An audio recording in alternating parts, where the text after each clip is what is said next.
grandes ideas de la filosofía, teoría del conocimiento.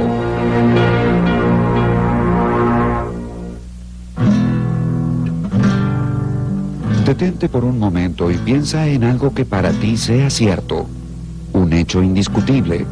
Por ejemplo, que la lluvia cae del cielo, el nombre de tu madre, que los cisnes son aves, o que Dios existe. Luego piensa, ¿cómo llegué a conocer estos hechos? ¿Dependo de mis sentidos para confirmar que algo sea cierto? ¿Son estos absolutamente confiables? ¿Dependí de alguien más para obtener esta información? En tal caso, ¿cómo obtuvo la información esa persona? Pregúntate a ti mismo, ¿qué significa realmente saber algo? ¿Cómo puedo saber que lo sé? ¿Cuándo puedo estar completamente seguro de que mis creencias sobre el mundo están bien justificadas? ¿Es lo mismo ver que creer?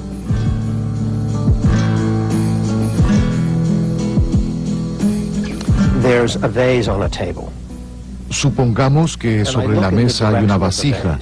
Yo miro en esa dirección, pero entre la vasija y yo hay un dibujo muy preciso, o digamos, un holograma de la vasija, y lo que veo en realidad es el dibujo o el holograma. Entonces miro en esa dirección y veo una vasija, y llego a creer que allí hay una vasija basándome en el dibujo que veo de la misma. Mi creencia de que allí hay una vasija es cierta, porque de hecho la hay. Y realmente estoy convencido de ello.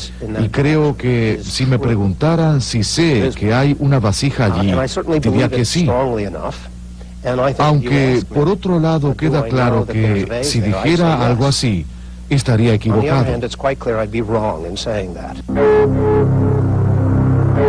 Lo que puede afirmarse de una vasija puede afirmarse prácticamente acerca de cualquier otro aspecto del mundo.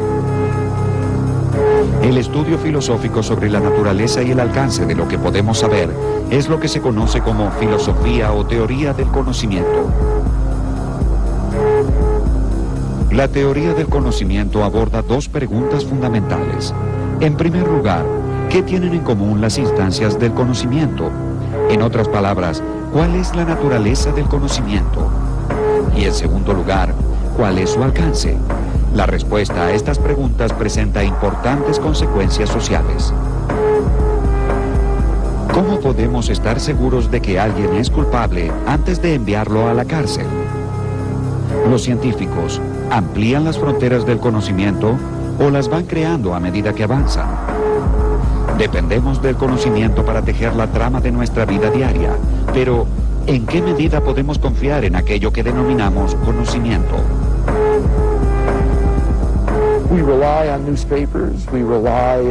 Dependemos de los periódicos, dependemos de la internet, dependemos de todas estas cosas. Pero ¿cómo se organizan y cómo se obtienen las fuentes de información? Como bien sabemos, bajo un régimen totalitarista, las personas están expuestas solamente a fuentes de información pública que fueron previamente aprobadas por los dictadores, que eligen a quienes se encargarán de restringir estas fuentes para satisfacer sus propios fines. La primera pregunta con la que debe enfrentarse la teoría del conocimiento es ¿qué queremos decir cuando afirmamos que sabemos algo? No creo que sea muy extraño decir que el perro distingue o conoce la voz del amo. Solemos decirlo. Creo que podríamos decir que la puerta automática de una tienda sabe que alguien se acerca y por eso se abre. Creo que hasta podríamos decir que un animal puede saber cuándo ha habido otro animal en el lugar por el sentido del olfato. Por otro lado, podríamos decir que Newton conocía la ley de gravedad. Y una de las preguntas que surge es, ¿existe algún concepto común del conocimiento que abarque todos estos casos?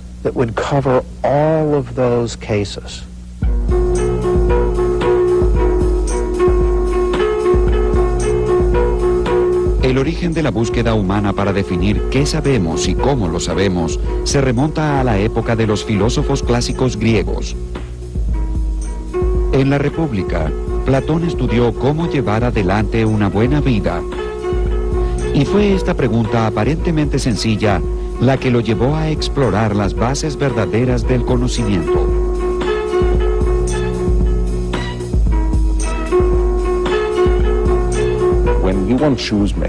Cuando uno quiere un par de zapatos, va a un zapatero. Cuando uno quiere estar sano, consulta a un médico. Cuando uno quiere saber cómo es posible llevar una buena vida, hay que acudir a un filósofo. ¿Y cómo se funda una ciudad de esa manera? Lo primero que hay que hacer es educar a los niños con ideas, principios y valores correctos, con lo cual es necesario un sistema educativo. Asimismo, se necesita una filosofía de la educación, pero la filosofía de la educación implica una organización social, y a su vez, para que haya una organización social más una filosofía de la educación, es necesario saber qué aprenderán los niños, y para ello es necesaria la teoría del conocimiento.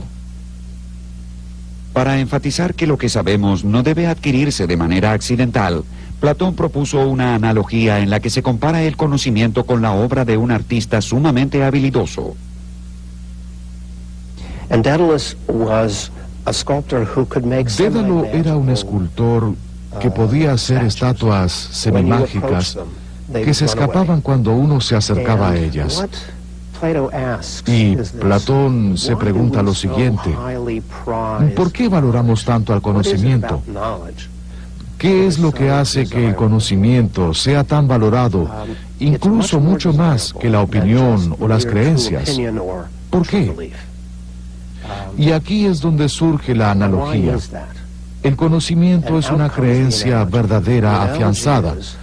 Deseamos que las estatuas no se escapen, que nuestras creencias no se escapen. Queremos que estén fundadas en algo permanente.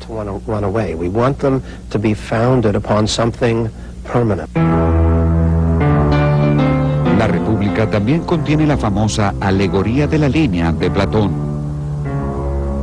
Allí sostuvo que el conocimiento puede representarse por un segmento vertical dividido en dos partes desiguales, cada una de las cuales está a su vez compuesta por otras dos de tamaño también desigual. La parte inferior del segmento vertical corresponde a los conocimientos que la mente recibe por la sensación, es decir, opiniones o creencias. El ámbito de los sentidos se divide nuevamente en la percepción de los objetos visibles de este mundo por un lado y la imagen y el reflejo de dichos objetos por el otro. Como meras copias de lo que existe, las imágenes y las percepciones conforman el nivel más bajo del conocimiento. La parte superior del segmento vertical representa el mundo inteligible, el mundo de lo que Platón denominaba las ideas o las formas, la verdadera esencia de la realidad. A este mundo no se puede acceder a través de los sentidos, sino solamente por medio de la razón. Aquí se presenta otra división del conocimiento, entre el conocimiento provisorio o incompleto por un lado y el conocimiento completo de las formas por el otro.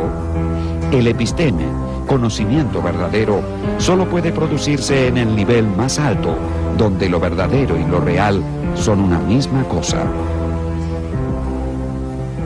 Entonces, en ese sentido, este mundo es falso, no es un mundo auténtico o genuino. De hecho, mucho de lo que ahora vemos bajo el concepto de verdad versus mentira es lo que Platón tratará bajo las nociones de auténtico versus falso. Y esta es una importante diferencia tanto en el campo de la metafísica como en el de la filosofía del lenguaje y la teoría del conocimiento. En su Alegoría de la Caverna, Platón ofreció una de las explicaciones más convincentes sobre la relación entre la verdad y la autenticidad. Dijo: imaginemos una caverna en la que hay un grupo de personas atadas de manera tal que no pueden ver qué hay a sus espaldas, es decir, que solo pueden ver la pared del fondo de la caverna. Detrás de ellos hay un muro que los separa de otras personas que están de pie, sosteniendo marionetas por encima del muro.